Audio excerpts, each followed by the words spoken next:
السلام عليكم ورحمة الله وبركاته. اللهم صل وسلم وزد وبارك على سيدنا محمد وعلى آله وصحبه أجمعين. مساء الخير على أحلى متابعين في الدنيا كلها، وحشتوني جدا جدا. عايزة أشكر كل الناس اللي دعمتني بجد. عايزة أقول لكم بجد بجد شكرا لكل واحد دخل عندي هنا ودعمني في القناة. ربنا يكرمكم ويخليكم يا رب. وبشكر طبعا ام زين حبيبه قلبي وسجا ووردة وكل الناس اللي دعمتني، والله على عيني وعلى راسي، وربنا يوفق الجميع يا رب. انا هعمل معاكم النهارده شاورما اللحمه. طبعا انا معايا هنا لحمه بفتيك من بتاعه البفتيك، فانا هقطعها وهقول لكم بقى على السر والتتبيله بتاعتها اللي هتطلع معاكي هتخلي طعمها خطير معاكي. نصلي كده على الحبيب الاول ونقول اللهم صل وسلم على محمد وعلى اله وصحبه اجمعين. وتعالوا اقول لكم هنعملوا ايه. مبدئيا كده انا هقطع اللحمه التقطيع ده كده اهو. بسم الله. هقطعها التقطيع ده، التقطيع الرفيع ده.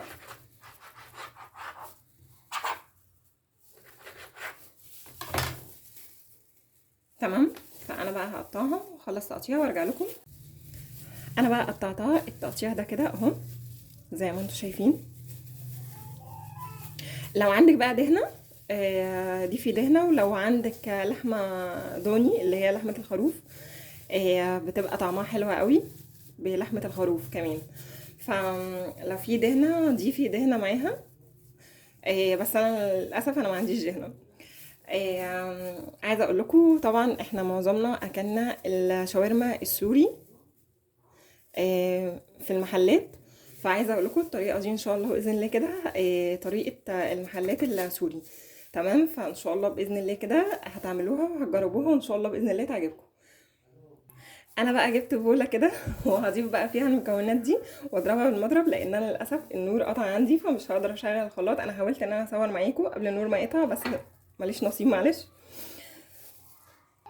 انا بقى معايا هنا كوبايه لبن هنزل بيها كده في البوله. بسم الله.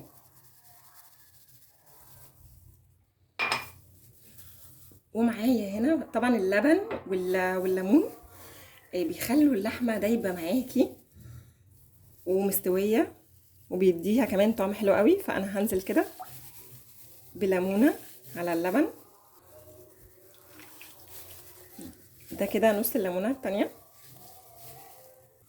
ومعايا هنا 3 بصلات صغيرين انا عصرتهم واخدت الميه بتاعتها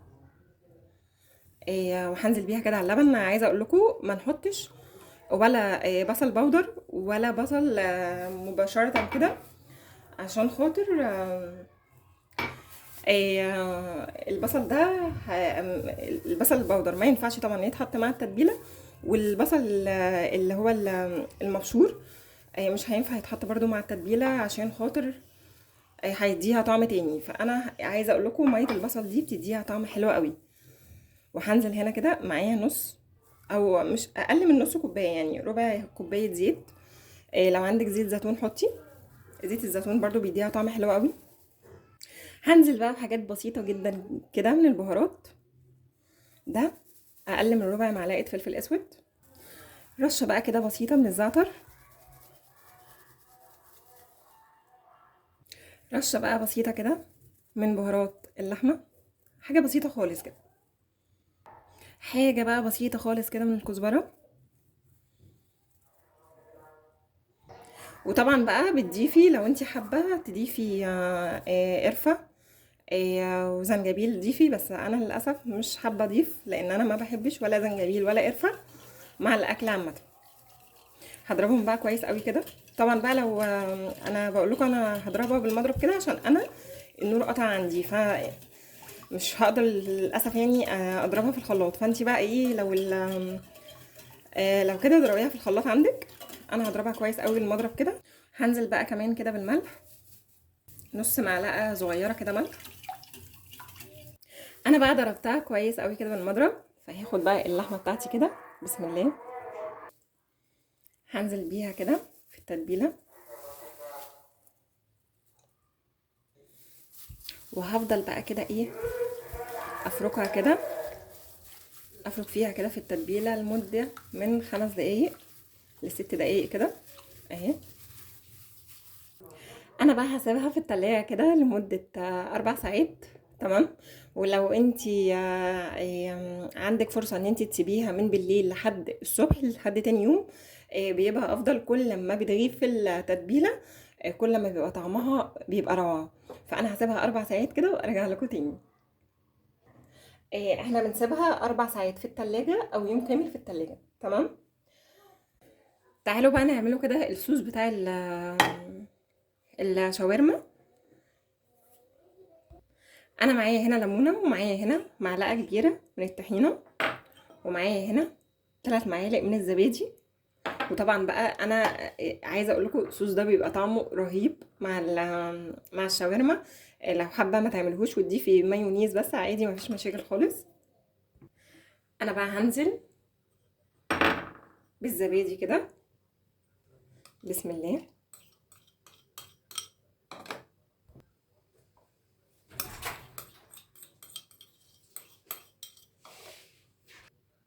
ومعايا هنا فصين من الثوم.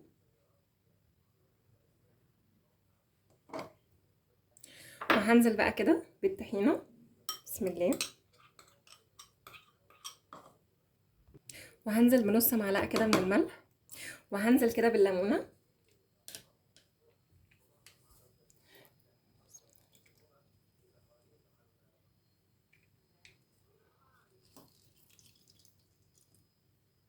هضربهم في الخلاط وارجع لكم. الله الله، شايفين بقى الجمال؟ عايزه اقول لكم ريحتها تحفه. لا وطعمها كمان جميل قوي. دي لو ما عندكيش بقى مايونيز ممكن يكون بديل المايونيز، بس عايزه اقول لكم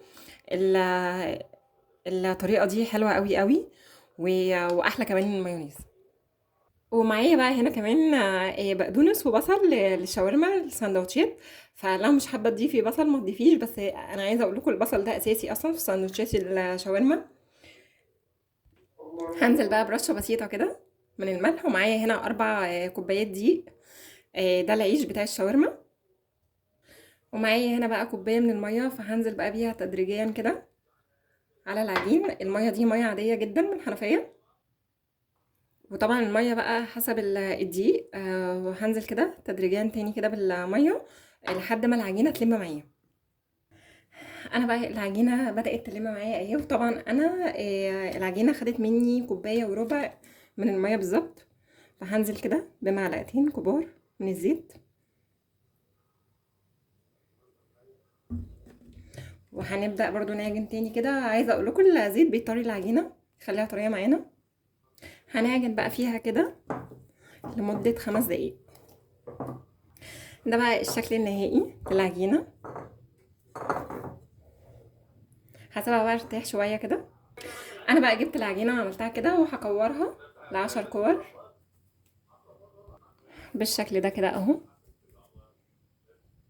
انا بقى كورتها ل10 كور كده. وهسيبها بقى كده ايه ترتاح شويه.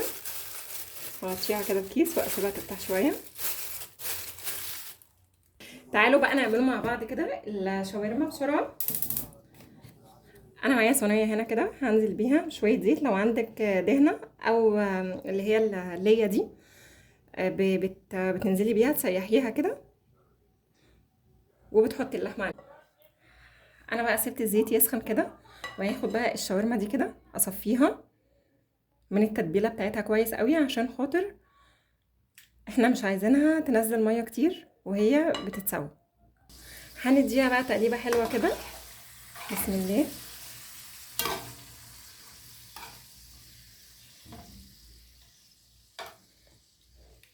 وهسيبها بقى على نار متوسطه. عايزه اقول لكم ريحتها فظيعه. هنزل بقى برشه خفيفه كده من الفلفل الاسود. لو مش حابين تضيفوا فلفل اسود مفيش مشاكل.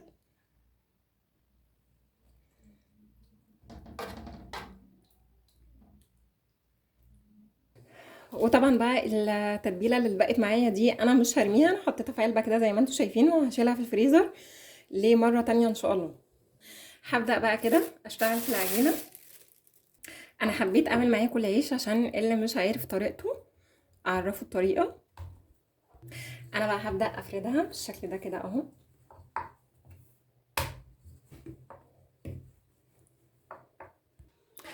انا بقى فردته بالشكل ده كده. بصوا بقى شايفين الجمال، رقيق جدا. انا بقى جبت طاسه تيفال وسخنتها كويس قوي، وهنزل بقى كده بسم الله بالعيش بتاعي.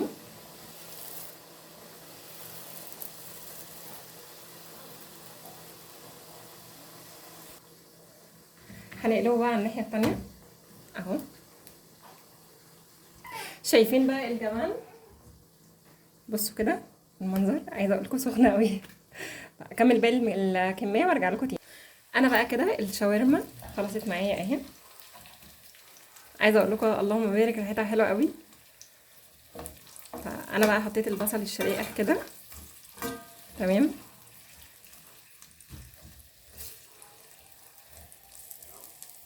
كده بقى انا البصل استوى معايا.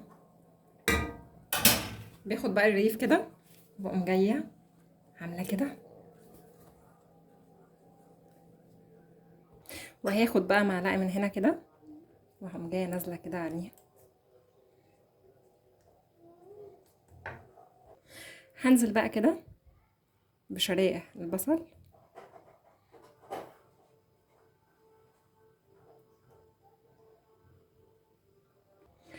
مع شويه كده من بقدونس، حاجه خفيفه بس كده بسيطه. وهنزل بقى كده بالشاورما، وهقفله بقى، هبدا اقفله كده بسم الله.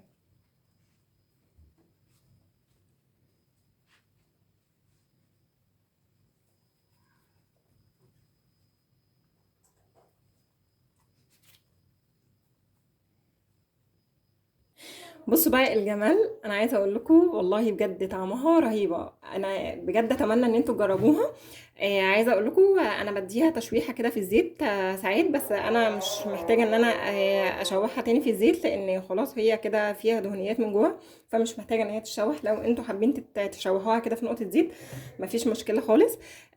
جربوها. اتمنى يكون الفيديو عجبكم النهارده. ما تنسوش الاشتراك واللايك والشير، والسلام عليكم ورحمه الله وبركاته.